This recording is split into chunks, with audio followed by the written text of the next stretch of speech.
Nursing Home Stories, Part 2. Posted by user emmcuntington. So, since a lot of you like that first experience that I've had, here's another. This one isn't so much as scary, but just something that was interesting and kinda chilling on my end. So again, this nursing home wasn't very good and wasn't legal with a lot of things. By the time I became a CNA, I was 18. But I've been working there for a year already. So I was pretty young and a lot of people would just tell me, you know this probably isn't good for you. But there was little I could do about it anyway.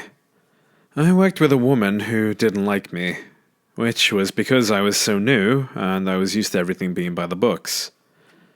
And I'd say we can't do that or we have to do it step by step.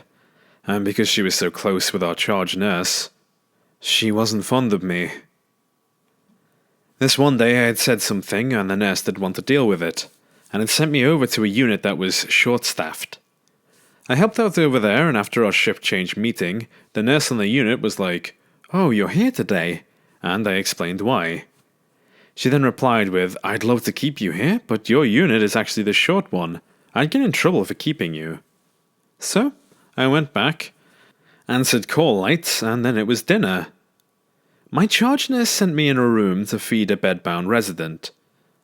But during the meeting I wasn't there for, his diet was changed and wasn't updated on our dietary sheets. Now, to keep in mind, this resident has been in the hospital and isn't from part of my unit, and because I was so new, I didn't really know wrong from right. So, I fed him a few bites and was paged into another room for help. I came back, and the guy was choking. Within the week, he died because of asphyxiation. I was so upset and blamed it on myself. Every time I went into that room, it always felt like I was being watched. There was a big mirror in the room that you could see the hallway from, and I would always see someone walk in, but no one was ever there. It happened a lot. Then, I had this recurring dream of this little boy who I've never seen before, and would ask, "How is my brother?" and would always tell me, "I forgive you." Then, one day I found a picture of this boy, the one in my dreams, and well, it was the man who I blamed myself for his passing. I then looked for his brother, who was in a different part of the nursing home, and I made it a thing of just normally checking up on him. A month later, the man came to me in my dreams, and told me he's happy now, and thanked me for caring for his brother. That was the end of hearing from that man.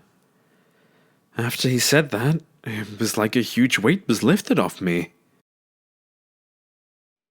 A knock on a door, submitted by user /Wilfrik to r/ghoststories. This experience happened to me around a year ago. I had just moved into a new apartment with a few roommates. We'd been there for about a month or two at most at this point. I had just come home from an excruciating taxing day at work. I walked through the door to the apartment and realized that nobody was home. Awesome, I thought. I dropped all my stuff by the door, pet the cat, grabbed a towel, and got into the shower. It was one of those days where you just kinda sit down in the shower and just let the water pelt you, just to let the muscles relax a bit. I was not in the shower for more than 5 minutes before I hear a loud bang on the bathroom door, followed by the jingling of the doorknob. Naturally, I'm shocked. The bang was loud enough to sound like a gunshot went off. It was too loud to be the pipes.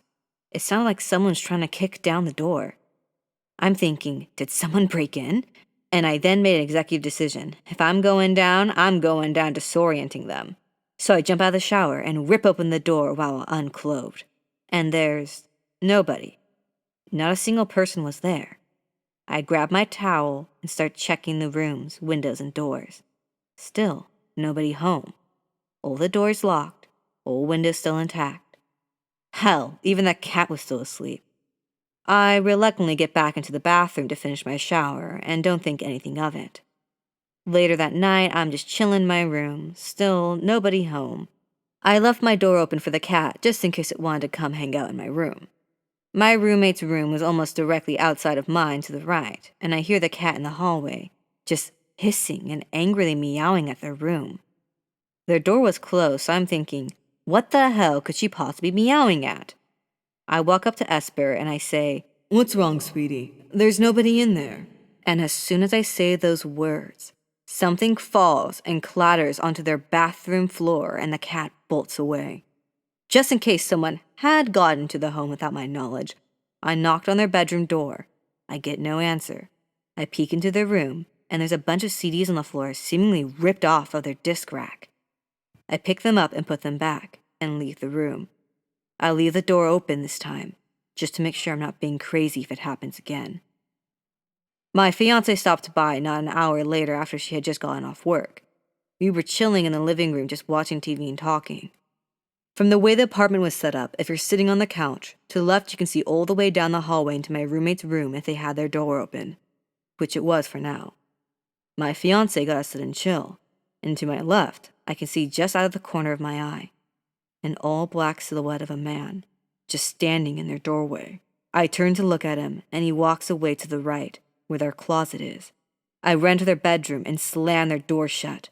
I look at my fiancé and say, "Did you see that too?" She nods her head with a scared look on her face, and I tell her we're just going to leave for a while. We grab our stuff and head out. I call my roommates later and ask them if they ever experienced any weird stuff since we moved in. They told me that sometimes while I'm at work, they hear people talking in my room, even though nobody's there. Needless to say, I'm happy I don't live there anymore. Added, I moved out shortly after this, just to clarify.